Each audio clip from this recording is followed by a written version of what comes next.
Ya.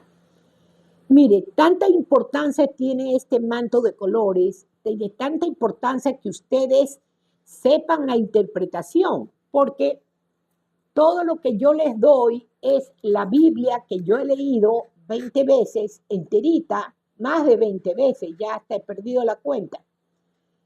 Y todo lo que he leído en la palabra, cuando el Señor ha querido, el Espíritu Santo ha empezado a hablarme y me ha dado la revelación de lo que significa eso. Por eso cuando yo me iba a predicar, había muchos pastores que me decían, pero hermana, yo no le entiendo. Y le decía, porque esto no está escrito en la Biblia, esto fue dicho por el Espíritu Santo. Esa es la revelación. Por eso cuando uno va a leer la Biblia, tiene que orar primero, implorarle al Señor que lo llene del Espíritu Santo para que le dé revelación. Porque la Biblia, acuérdese que es sabiduría escondida. Por eso Yeshua les predicó a todo el pueblo en parábolas y les dijo a sus apóstoles que solo a ellos, estando solos, escondidos, solo a ellos les daba la verdad de las parábolas. Se las interpretaba las parábolas. ¿Por qué? Porque a los impíos no, les daba todo en parábolas. ¿Para qué? Porque él dijo, para que viendo no vean, para que escuchando no escuchen y para que pudiendo hablar no hablen, para que no sea que salven sus almas a pesar de todo lo que hacen y no hay arrepentimiento. O sea, lo que Yeshua no quería era que ese pueblo malvado que le insultaba, que se le burlaba, que estaba a favor de los fariseos, que le iban a fregar toda la vida, los fariseos y los saduceos y los sacerdotes del gran Sanedrín, estaban, siempre que Yeshua iba a predicar, ellos estaban ahí adelante para burlarse y para hacerle preguntas, para hacerlo caer. Entonces, por eso, como estaban esos perversos ahí, Yeshua les hablaba en parábolas. Y solamente a los que lo amaban, el Señor les daba el significado. ¿Ya? Entonces, la Biblia es sabiduría escondida y la revelación se la da el Señor solamente a los que le tememos. Yo soy profeta. El Señor me llamó como profeta, no como pastora, como profeta. Y Él a mí me ha dado siempre la palabra con revelación. Me ha dado con visiones. Por eso antiguamente los hermanos me decían, hermana, profeta, ¿cómo está vidente? Hasta que el Señor me dijo que ya les diga que no me así, que me llamen sierva, porque ya había empezado la apostasía y ya habían miles de falsos profetas. Y que les dijera yo misma que me digan solamente sierva. Pero ellos me decían vidente porque a mí el Señor sí me ha mostrado bastantes cosas del Apocalipsis y me muestra cuando los hermanos están en pecado, qué demonios están sobre ellos, porque los demonios en los impíos que no se han bautizado ni han entregado su vida a Yeshua, están dentro de los impíos. Entonces yo los veo que se les empieza a deformar la cara, las manos que muestran unos colmillos horribles, empiezan a deformarse. Todos los demás lo ven normal, pero yo sí lo veo deformarse. Es porque tiene demonios adentro, al impío. Pero al Hijo de Dios, al que está bautizado, al que teme a Dios y ha cometido pecados, le veo sobre él, aquí sentados. Por eso el Señor habla de la cerviz. La cerviz queda aquí atrás en el cuello, en las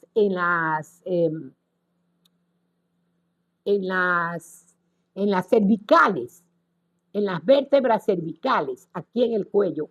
Aquí están sentados el demonio de mentira, el de envidia, y a veces que yo me paraba en la puerta de la iglesia con el pastor para saludar a los hermanos, iban entrando los hermanitos, bendiciones pastor, bendiciones hermana, y era una torre de demonios que tenían encima. Así los veía. Acuérdese, en los impíos los demonios están adentro, por eso yo los veo deformándose a los hermanos. Pero en los hermanos que temen y aman a Dios, están sentados aquí encima de ellos, hecho una torre. Por eso es necesario los ayunos y la oración y que usted clame a Dios. Por lo menos un ayuno al mes. Por lo menos un ayuno de unos 2 días. Si puede, poco a poco, puede empezar por un ayuno de un día hasta que usted se acostumbre, tomando bastante agua, ¿ya? Y lo puede entregar el ayuno en la noche, pasado las 7:30 de la noche, ¿ya? Entonces vamos a Génesis 37, 25. Entonces ellos se sentaron a comer, pero mientras alzaron la mirada, vieron delante de ellos una caravana de Ismaelitas, imagínense, de Ismael, el egipcio, hijo de Agar, la sirvienta, hijo de Abraham. Bien, que no son nada bueno. Vieron delante de ellos, vieron por qué es importante que ustedes sepan quiénes son los malos en la Biblia. Vieron delante de ellos una caravana de ismaelitas viniendo de Gilead, sus camellos cargados con resina aromática, bálsamo y opio. Mire, opio. Ellos se drogaban con opio en ese tiempo, en camino a Egipto. ¿Por qué? Porque todos estos ismaelitas eran comerciantes al 100%. El 26. Yahudá dijo a sus hermanos: ¿de qué nos aprovecha si matamos a nuestro hermano y cubrimos su sangre? Vengan, vendámosle a los ismaelitas en vez de matarlo con nuestras propias manos. Después de todo, él es nuestro hermano, nuestra propia carne. Sus hermanos prestaron atención a él, a lo que dijo Judá. Entonces, cuando pasaban los mercaderes,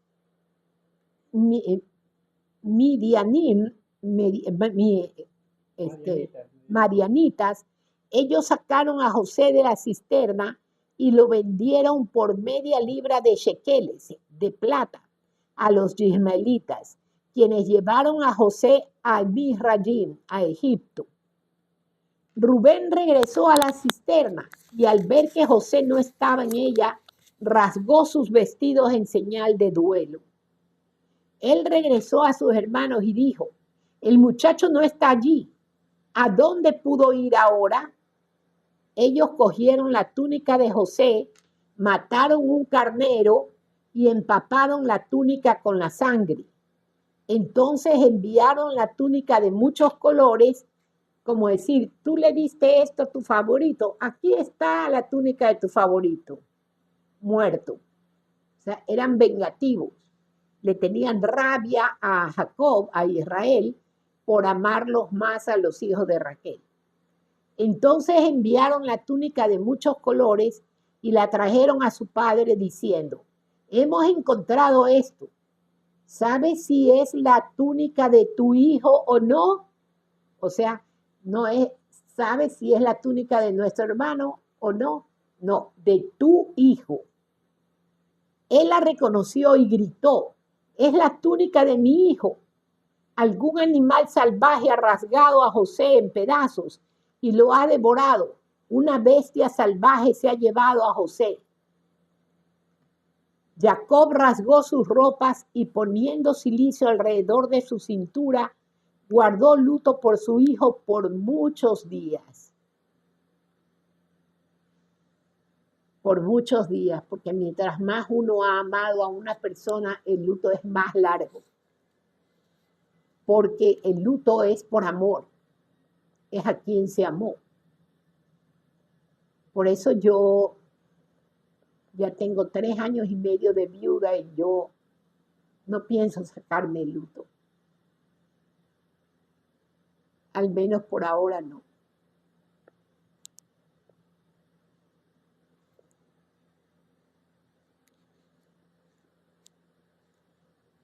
...37, 35. A pesar de que todos sus hijos e hijas se reunieron alrededor de él y trataron de consolarlo, no hay consuelo ahí. Ahí no hay consuelo. solamente resignación. Y trataron de consolarlo. Él rehusó toda consolación, diciendo: no descenderé a la sepultura a mi hijo enlutado. Y su padre lloró por él. En Egipto, los madianitas vendieron a José a Potifar. Había un hombre que se llamaba Potifar, que era muy rico. Uno de los oficiales de Faraón, un capitán de la guardia. Vamos a Génesis 38. Judá y Tamar. Fue en este tiempo que Judá salió de entre sus hermanos y se asentó cerca de un hombre llamado Hira, que era un adulamita. Allí Judá vio una de las hijas de un cierto cananeo, cuyo nombre era Shua, y él la tomó y durmió con ella. Ella concibió y tuvo un hijo a quien llamó Ella concibió otra vez y tuvo un hijo a quien ella llamó Onán. ¿Sí sabe lo que significa el nombre Onán? Esta palabra lo pone aquí el Señor para que sepamos por qué lo mató. De la palabra Onán viene onanismo. Es cuando el hombre tiene relaciones sexuales con su mujer y para no tener hijos, saca rápido el miembro y echa su semen en el piso. Él no amaba seguramente a su mujer, no quería tener hijos y botaba el semen afuera. El onanismo también está en la masturbación, porque se masturban y botan el semen. Y eso es un pecado grandísimo ante Dios. Y es lo que más ahora hay, porque de 100 personas, las 90 están viendo pornografía todo el día, repletos de demonios. Entonces, ella concibió y tuvo un hijo a quien llamó Ella concibió otra vez y tuvo un hijo a quien ella llamó Onán. Acuérdese, onanismo es cuando el hombre bota el semen fuera de la vagina de la mujer, o cuando se masturba está botando el semen. Eso es onanismo. Desperdiciar el semen, que para Dios es sagrado, porque es el líquido que lleva los espermatozoides que llevan vida. Millones de espermatozoides, que en uno de esos puede ir un hijo. Entonces ella concibió aún otra vez y tuvo un hijo a quien ella llamó Shela. Y ella estaba en Kesib cuando ella les dio a luz. Yahudá tomó esposa para él, su primogénito, y su nombre era Tamar. Jacob tomó esposa para él, el primogénito de él. Pero él, el primogénito de Yahudá, era maldito a los ojos de Yahweh.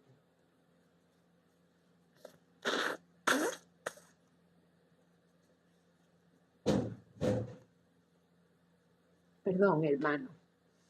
Pero él, el primogénito de Yahudá, era maldito a los ojos de Yahweh.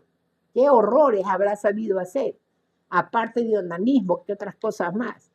Así que Yahweh lo mató al primogénito de Jacob. Yahudá dijo a Onán: porque mire, ¿dónde está el pecado de Jacob? ¿Por qué le pasó todo esto? Mire lo que dice en el versículo 2. Desde el 1, Judá y Tamar. Vamos a retroceder al versículo 1. Fue en este tiempo que Yahudá salió de entre sus hermanos y se asentó cerca de un hombre llamado Hira, que era un adulamita, o sea, era un goyín, un pecador que adoraba cualquier cosa, ídolos y todo, menos al Dios de Israel. Era un goyim, un pecador. Allí Yahudá vio una de las hijas de un cierto cananeo, que también, acuérdese que Abraham mandó a su siervo Eleazar para que busque una esposa para su hijo Isaac, donde la familia de Abraham le dijo que nunca le permita a Isaac que escogiera esposa cananea, porque eran perversas. Imagínese que usted esté acostumbrado que en su casa oye solamente alabanzas, no ve televisión, ni está con películas, ni con ninguna tontería, máximo ve noticias para saber por qué orar. Y en cambio la cananea le pone salsa y empieza a cocinar bailando y habla malas palabras y grita, insulta a los hijos con gritos e insultos. Entonces, una cananea tiene un comportamiento totalmente vulgar comparado con una persona honorable, distinguida, con una persona santa como era Abraham, como era Jacob, Israel. Por eso la palabra dice que Isaac y Rebeca sufrieron mucho con las mujeres. Después, para desquitarse, acuérdese que después Esaú, para desquitarse de Isaac, se fue a buscar a las hijas de Ismael. Entonces, eran mujeres perversas que tenía en la casa para que los hicieran sufrir a Isaac y a Rebeca. Entonces dice, allí Yahudá vio una de las hijas de un cierto cananeo cuyo nombre era Shua. Él la tomó y durmió con ella. Entonces, ¿cuál fue el pecado de él? Hacer lo que Dios había prohibido, yugo desigual. No escojas ninguna de los hijos, de las hijas, ni hijos, no harás matrimonio ni pacto con ellos. Porque si ustedes dan a sus hijas o a sus hijos a los impíos, ellos los apartarán de mí y les enseñarán a adorar a dioses ajenos que ustedes nunca conocieron. Fue lo que más Dios hizo que se dijera en ese tiempo, que Noé les dijera, que más que todo ya cuando viene Moshe. En Moshe ya da Dios las tablas de la ley y ahí sí, ley era ley y el que la quebrantaba tenía que morir. Y el Señor lo que pedía era que no se casen con hijas de los cananeos, ni de jebuseos, ni adulamitas, ni moabitas. Nada de esa gente. Porque era gente que si le decían, no, nosotros no ponemos música secular. ¿Qué? O sea, conmigo no se podría casar ningún hombre impío porque le daría un ataque. No podría tomar los viernes. En primer lugar, yo por eso jamás en mi vida me metería con un impío. ¿No? Ni ganas, ni nada. Mientras siga llorando yo por mi marido y así sea que ya me resignara más, no, porque mi marido era un hombre honorable y no tenía malas costumbres. Entonces, ahí estuvo el pecado de Jacob. Cogió una mujer cananea para casarse. Ella concibió y tuvo un hijo a quien llamó Er. Entonces, ya sabemos por qué se le murió Er. Y por último, tuvo un hijo, Onán, y el último se llamaba Shela. Vamos a otro video, hermano.